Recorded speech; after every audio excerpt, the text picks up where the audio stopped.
एक बार फिर से स्वागत है दुर्गा कवच सिद्धि और भुवन यश साधना में। अभी तक आपने भाग 4 में पढ़ा और जाना कि किस प्रकार से भुवन यश पृथ्वी पर आते हैं और अपनी शक्ति का परिचय देते हुए अपनी मृत्यु को टालने के लिए पंडित नंदकिशोर जी की हत्या कर देते हैं।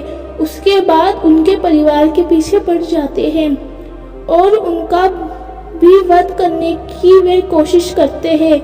उसके बाद उसका पुत्र उनकी कहानी को आगे संभालता है। किस प्रकार से जब भास्कर बड़ा होने लगता है तो उसे तंत्र सिखाने के लिए देवी मिलती है और वह उसे तंत्र सिखाती है। इसके बाद भास्कर को सारा ज्ञान हो जाता है और भास्कर इस बात के लिए तैयार हो जाता है कि किस प्रकार वह उन यशों का वध करेगा। उसमें से वह एक यश का वध कर भी देता है और महल की ओर प्रस्थान भी करता है, जहां पर उसे अन्य यशों को मारना है, उनसे बदला लेना है। वहां उसकी मुलाकात एक सुंदर कन्या से होती है। वह कन्या उसे एक चित्र दिखाती है। उस चित्र में उसके पिताजी नजर आते हैं। इस प्रकार से जब उस कन्या ने भास्कर को उसके पिता का चित्र के साथ सरदार के चित्र को दिखाया तो भास्कर ने पूछा, ये कौन है? वह कन्या मुस्कुराते हुए कहती है कि ये मेरे पिताजी है जो आपके पिताजी के साथ खड़े हैं। ये मेरे पिता सरदार है और इस समय राजा की सेवा में नियुक्त है। ये तब भी नियुक्त थे जब आपका जन्म हुआ था। आपकी रक्षा यह नहीं कर पाए, इस कारण इनको बहुत बड़ा दुख है। ये कहानी मुझे उन्होंने बताई हुई है, इस कारण से मैं आपको पहचान गई। आपके हृदय में कवच स्थित है, मैं जानती हूँ, और इसी कवच के कारण आपके अंदर एक तेज है जो सामान्य पुरुष से आपको अलग करता है। इसी कारण से आपको पहचानना आसान है, लेकिन आप अपने लक्ष्य में इतनी आसानी से सफल नहीं होंगे। भास्कर कहता है, मुझे सफल हुए बिना चैन नहीं आने वाला है। किसी भी प्रकार से मैं उन यशों का वध करके अपने पिता की मृत्यु का बदला लूंगा। इस पर कन्या कहती है, लेकिन समस्या ये नहीं है। समस्या ये है कि अगर आपको ये नहीं पता होगा कि वह गोपनीय त्रिशूल कहाँ स्थित है, तब तक आप उसका कुछ नहीं कर पाएंगे। ये बात आपकी माँ को आपके पिता ने बताई थी और उन्होंने सरदार जी को, और जिसके कारण मुझे भी मालूम है। इसलिए सबसे पहले आपको त्रिशूल ढूंढना होगा। इस पर भास्कर ने कहा, किस प्रकार से कोई यश अपनी ही चीज को बताएगा? ये तो संभव नहीं है। इसके लिए कोई ना कोई मार्ग बनाना पड़ेगा। तब उस सुंदर सी कन्या ने एक मार्ग सुझाया भास्कर को। भास्कर ने कहा, अवश्य ही वह इस मार्ग पर चलूंगा। अगले ही दिन वहां पर एक हाथी का विशालकाय हमला हो जाता है। नगर के लोग त्राहिमाम कर रहे होते हैं। इसी दौरान वहां पर राजा की सेना भी कोशिश करती है और उस विशालकाय हाथी महल पर हमला करने चला आ रहा था। राजा के सिपाही भी उसे नहीं रोक पाते हैं। राजा सोचता है कि अब मुझे भुवन यश को पुकारना होगा और उसकी पूजा करनी होगी, तभी ये हाथी रुकेगा, वरना ये सभी लोगों को मार डालेगा। वह हाथी राजमहल में घुस जाता है और राजकक्ष की ओर बढ़ने लगता है। कोई भी हाथी का सामना नहीं कर पाता, क्योंकि हाथी भी बहुत ही ज्यादा बलवान था। शरीर पर भी उसके कई जगह लोहा बंधा हुआ था, जैसे कि राजाओं के हाथी हुआ करते हैं। उसको रोकने का सामर्थ्य किसी में नहीं था। तभी वहां पर भास्कर आ जाता है और उसके पैर को पकड़ लेता है। हाथी आगे नहीं बढ़ पाता। ये देखकर सारी राज्यसभा आश्चर्यचकित रह जाती है। अगले ही पल भास्कर जोरदार प्रहार कर उस हाथी की पीठ पर करता है। उछल कर के और हाथी धराशायी होकर के लुढ़क करके गिर जाता है। इतनी अधिक शक्ति देखकर राजा ताली बजाने लगता है। ये बलवान व्यक्ति कौन है? भास्कर कहता है, मैं एक साधारण सा व्यक्ति हूँ, बस मेरे पास कुछ छोटी मोटी की शक्तियाँ है। मैं चाहता था कि मैं आपकी सेवा में रहूं। राजा तुरंत ही इसे सेनानायक का पद दे देता है। मैं तुमसे प्रभावित हूँ। राजा बड़ा ही खुश था। वह कुटिल व्यक्ति जान गया था कि उसे एक बार फिर से एक शक्तिशाली मनुष्य की सेवा प्राप्त हो रही है। इधर भुवन भी पूरी तरह से संतुष्ट हुआ। अपने राज्य महल में यश रूप में बैठा हुआ था। उस तक बात पहुंचती है तो वह भी खुश हो जाता है। कहता है, अवश्य ही इस तरह के व्यक्तियों की तुम्हें अपनी सेना में होना चाहिए। उस व्यक्ति को देखकर भुवन कहता है कि ये व्यक्ति है क्या? भास्कर तुरंत ही चरण पकड़ लेता है। भुवन के पैरों को छूते हुए कहता है, आज मेरी तपस्या सफल रही। स्वयं भुवन देवता यश महाराज, मैंने साक्षात आपको देखा है। भुवन यश उसकी बात सुनकर बहुत प्रसन्न और खुश होता है और कहता है कि एक सच्चा भक्त उसे मिला है। भुवन कहता है, इतने से काम नहीं चलेगा। तुम्हें मेरे लिए दिए गए मंत्र का जाप करना होगा और हवन भी कराना होगा। तभी मैं प्रसन्न होता हूँ और तभी मैं सब कुछ देता हूँ जो तुम धन संपत्ति सभी प्रकार के सुख देने में सक्षम हूँ। भास्कर चरणों में गिरा और कहता है, प्रभु मेरा तो स्वप्न है कि आपकी सेवा करना। मैं राजा की सेवा करते हुए आपकी भक्ति करना चाहता हूँ। इस पर भुवन बहुत ही प्रसन्न होता है और कहता है कि ये पहला व्यक्ति है जो मुझे अपना स्वामी मान रहा है। मैं इससे बहुत प्रसन्न हूँ। राजा भी तुरंत उसे सेनानायक का पद दे देता है। भास्कर इधर उधर घूमता हुआ महल के एक ओर जहाँ निवास है वहाँ की ओर जा रहा था। तभी उसे खिड़की पर खड़ी हुई एक बहुत ही सुंदर कन्या दिखाई देती है। उसे देखकर वह कहता है कि इतनी अद्भुत सुंदरी जो मेरी मित्र कन्या सरदार की बेटी से मिला था उससे भी कई गुना ज्यादा सुंदर है। एक बार फिर से उस लड़की को देखने की चाह में वह उस निवास में घुस जाता है। वह कन्या उसे देखकर स्तंभ रह जाती है। उसकी वीरता के किस्से उसने सुने थे जिससे वह पहले से ही प्रभावित थी। वह सुंदर सी कन्या कहती है, मैं राजा की पुत्री हूँ। इस पर भास्कर कहता है, आपसे मुझे प्रेम हो गया है। पहली नजर में आपको देखकर के आपसे प्रेम हो गया। वे कहती है, ठीक है, मैं तुमसे गंधर्व विवाह करने के लिए तैयार हूँ, लेकिन मेरी भी कुछ शर्तें हैं। तुम आज के बाद किसी भी व्यक्ति को हमारे बारे में नहीं बताओगे। भुवन यश को भी आपकी बातें पता नहीं चलनी चाहिए। राजा को भी आपकी बातें पता नहीं चलनी चाहिए। भास्कर कहता है, बिल्कुल सही है, मैं आपकी हर बात मानने को तैयार हूँ। उसने कहा, ठीक है। दोनों जाकर के मंदिर में विवाह कर लेते हैं और विवाह के बाद वह अपनी सुहागरात मनाने के लिए महल का चयन करते हैं। वहां जाकर के कन्या जैसे ही भास्कर का चुम्बन लेती है तुरंत ही उसकी पीठ में छुरा भोंक देती है। घायल भास्कर उसे धक्का देता है और वहां से भागता है। उसे समझ नहीं आ रहा था कि उसने ऐसा क्यों किया। उधर वह कन्या तुरंत आदेश देती है कि उसे मार डालो। उसके पीछे सैनिक पड़ जाते हैं।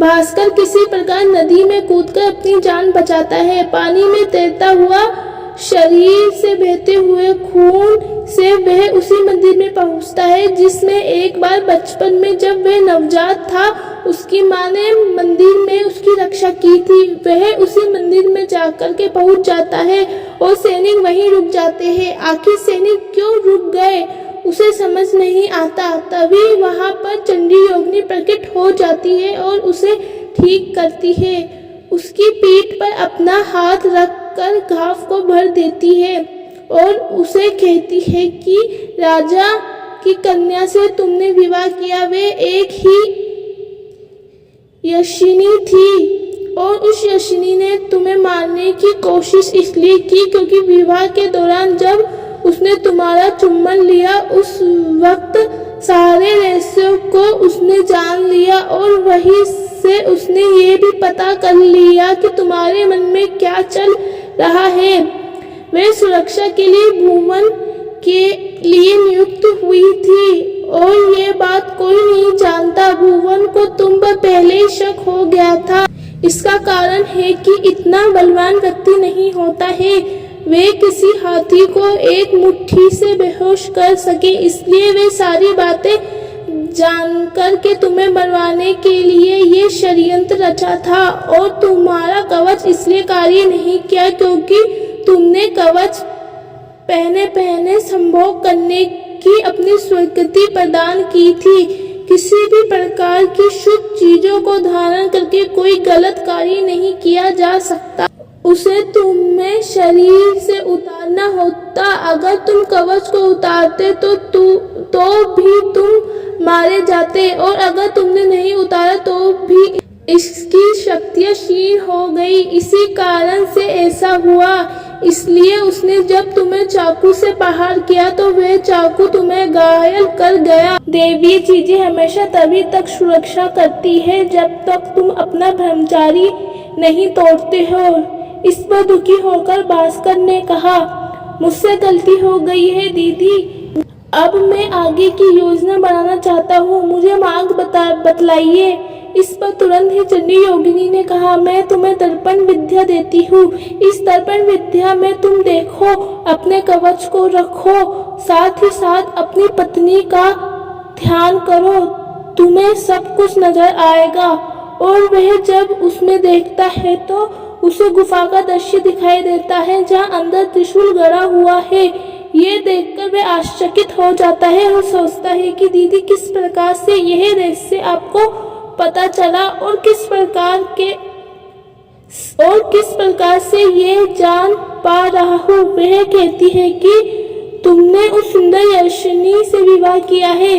विवाह के बाद जब तुम दोनों जुड़ गए, जुड़ने की वजह से जब उसने तुमसे चुम्बन लिया और उसने तुम्हारी सारी बातें जान ली, इसी कारण से तुम्हारे अंदर भी उसके सारे राज आ गए और वह यशनी वहाँ पर विद्यमान है, उस त्रिशूल की रक्षा सुरक्षा कर रही है। उसका वध करो। हालांकि वे तुम्हारी पत्नी है, लेकिन ऐसी पत्नी का कोई लाभ नहीं जो तुम्हें ही मार डालना चाहती हो। आज्ञा पाकर वे तुरंत ही भास्कर उस ओर बढ़ गया। भास्कर ने कवच को तुरंत ही धारण किया और उसके बताए हुए गोपनीय मंत्र के प्रयोग के माध्यम से एक बार फिर से अपने कवच को जागृत कर लिया। भास्कर ने द्वार पर पड़ी हुई अपनी उस पत्नी को देखकर कि प्रीतमा बाण का प्रयोग किया। प्रीतमा बाण में अपने रक्त से अग्रभाग को शक्ति माध्यम से चलाया जाता है। उस बाण के लगते ही तुरंत ही मृत्यु को वह यशनी प्राप्त हो गई। अब उसने उस द्वार को तोड़ दिया। जमीन के अंदर, जिसके अंदर से गुफा का मार्ग जाता था, अंदर जाकर भास्कर ने त्रिशूल को देखा। माँ दुर्गा की उपासना में सिद्ध कवच और उसके मंत्रों का जाप किया और त्रिशूल लेकर राजमहल की ओर चल पड़ा। वहां जाकर के उसने त्रिशूल को अपनी अदृश्य शक्ति से गायब कर दिया और भूमन यश का तपस्या और भजन करने लगा। हवन कंप्लीट करते ही तुरंत ही वहां पर भूमन यश का प्रकटीकरण होता है। भूमन प्रकट हो जाता है और कहता है, क्या इच्छा है, वर मांगो, मैं तुम्हें वर अवश्य दूंगा।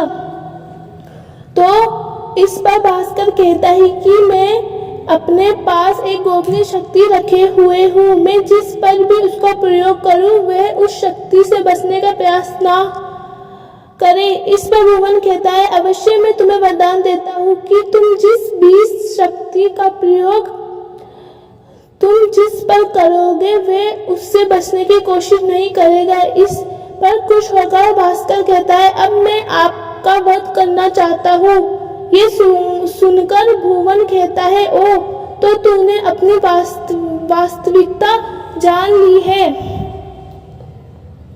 जिस प्रकार मैंने तेरे पिता का वध किया था, अब तेरा भी वध कर दूंगा। अपने अस्त्र शस्त्रों को भुवन निकाल लेता है और अपनी सबसे प्रचंड शक्ति यश मंत्र का प्रयोग करता है। भुवन उस शक्ति का प्रयोग करके भास्कर को घायल कर देता है, लेकिन तुरंत ही भास्कर का घाव बढ़ जाता है। कारण कि उसने कवच धारण कर रखा था। भास्कर कहता है कि मैं ठीक कैसे हो गया और आखिर मुझे इसकी शक्ति ने घायल कैसे कर दिया। इस पर चंडी योगिनी उसके कान में प्रकट होकर कहती है, इसलिए क्योंकि तुम अभी भी तुम्हारे अंदर कुछ अंश तुम्हारी पत्नी का विद्यमान है, जिसके कारण तुमने विवाह किया था। इस कारण से तुम्हें घायल होना पड़ा, अन्यथा इसकी शक्ति का तुम पर कोई प्रभाव नहीं पड़ता। अब माँ दुर्गा का आह्वान कर उसके मंत्रों का जाप करते हुए त्रिशूल को प्रकट कर इसके ऊपर चला दो। भास्कर माँ भगवती जगदम्बा माँ दुर्गा का ध्यान करते हुए आह्वान करता है और अपनी शक्ति उस त्रिशूल पर धारण कर जागृत कर और त्रिशूल का वहां पर तुरंत प्रकट हो जाता है। भुवन भागने की कोशिश करता है लेकिन तभी भास्कर उसे कहता है कि आपने मुझे वरदान दिया था, आप यहाँ से भाग नहीं सकते। भुवन कहता है, वरदान की सारी कहानी मुझे मूर्ख बनाने के लिए थी, मैं तेरी बात नहीं सुनता, और वह वहां से भागने लगता है। अपने ही वरदान को झूठा सिद्ध करने के लिए वह वहां से दौड़ने लगता है, लेकिन भास्कर कहता है, अब संसार की कोई शक्ति तुम्हें नहीं बचा सकती, मैं अपने पिता का बदला लेने वाला हूँ।